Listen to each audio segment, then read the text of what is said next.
Busy is as busy does. Take back control of your life. My grandmother used to say, pretty is as pretty does. And if I'm being honest, as a young girl, I had no idea what she was actually talking about.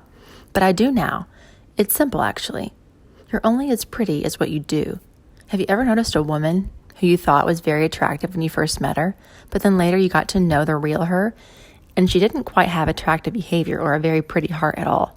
Her actions and her behavior weren't so attractive, to the point that all of a sudden she didn't look so pretty to you on the outside either. It happens, pretty ladies. Pretty is as pretty does. But let's talk about busy, because everyone is busy these days, right? And can I be totally honest for a minute? It kind of drives me crazy. Not everyone being busy, but everyone constantly complaining about it. Get ready, you're about to see my passion come out here. If you haven't noticed yet, this girl can get a little fiery when she gets passionate about something. But it's so true. I hear complaints nonstop from people about their busy lives and their busy schedules all the time, everywhere. And I have a news flash. You are the reason that you are busy. I hate to break it to you, but it really is true.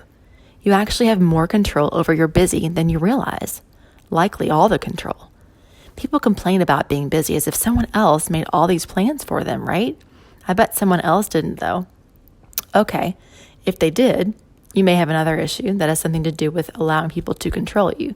But I bet if you looked at your busy week ahead with travel, practices, games, hair appointments, birthday parties, social gatherings, meetings, whatever, at some point you said yes to each of these things. Sorry to push some buttons, but we have to first fess up to the simple concept if we want to get a grip. Busy is as busy does. Pretty much you are as busy as you decide you're going to be. You may have a good excuse for why you said yes, but you said yes. And might I suggest that your good excuse isn't even as good as you think. Many times your yes has a lot to do with FOMO. Seriously, many times we overcrowd our schedules because we have a fear of missing out. We overschedule our kids' activities so they don't miss out on birthday parties, a chance to get a scholarship, to make the school basketball team.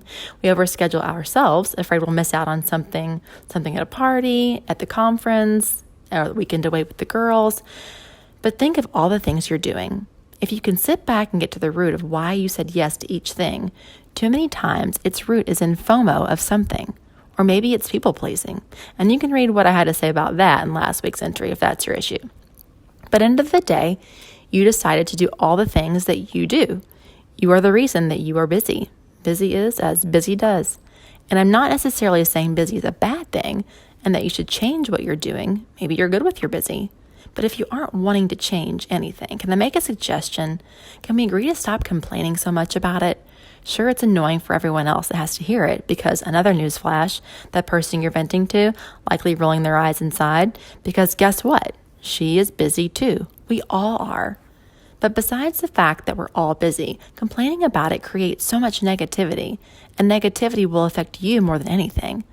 Looking at your busy schedule with a negative attitude creates at best dread and frustration, and at worst, ungratefulness and depression.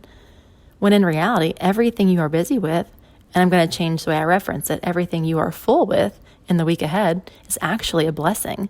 But because you forgot that you chose these things, and because you decided to complain about it, you don't see it that way. You see your full schedule as a busy burden versus full of blessings. If you aren't willing to give anything up, if you at least stop complaining so much, it could assist in the shift to a positive mindset, a mindset where you can start to see how blessed you are instead of how busy you are. Next time you catch yourself complaining about how busy you are, throw in how blessed you are because of all the things you truly do have. And you know that deep down, I bet, don't you? I bet you wouldn't dare complain how busy you are with your kids to a mom who just lost a child, would you? Or how about this? Would you complain to someone who's been out of a job for 6 months about how busy your work is? Would you complain about how much work your house is to clean and decorate to someone whose house just burned down? Okay, I rest my case. I think you get it. We are blessed, friends, so thank God for what you have, and maybe you'll enjoy your blessings a little more this week. My last bit of advice is for those of you who actually do want to get rid of something, who do actually want to take back a little control of your life. Ask yourself one simple question. What can I get rid of? If you're doing XYZ because of some sort of FOMO, may I suggest you put a little more trust in God with whatever it is that you are afraid you or your kid will miss out on? I learned a huge lesson a few years back. It was a lesson about God, one that has changed my life, and maybe it will help you too. It's this. Did you know that if you follow God and seek His will, nothing you do or don't do can keep His will from coming to be? That means you can stop trying to control everything, because here's what I learned about God. He's got this. He is in control of your kids and your destiny, not you. So you can let a few things go and free up your schedule a bit, because if it's meant to be, it'll be. Yep, just like the song. And make sure you also keep in mind, after you get rid of the excess, that something new will always come your way. Something begging to make your schedule more busy again. So make sure when something comes in that something goes out, or you'll find yourself right back where you didn't want to be, unless of course you don't consider yourself busy, but everyone does, remember? Friend, busy is as busy does. Yes, it's you who makes you busy. We all have a choice. Whether you have fear of missing out or you are busy pleasing others, complaining about our busy will breed negativity and cause you to forget how blessed you really are. Focus on your full blessings, not your busy burdens, because you are so very blessed. And if you are ready to free yourself of the crazy, make some cutbacks, knowing God is in control, not you, my dear friend. Friends, thank you so much for listening to this message. My hope is that words of inspiration and encouragement reach others. If you feel so inspired, I would be so honored if you would share this with your friends.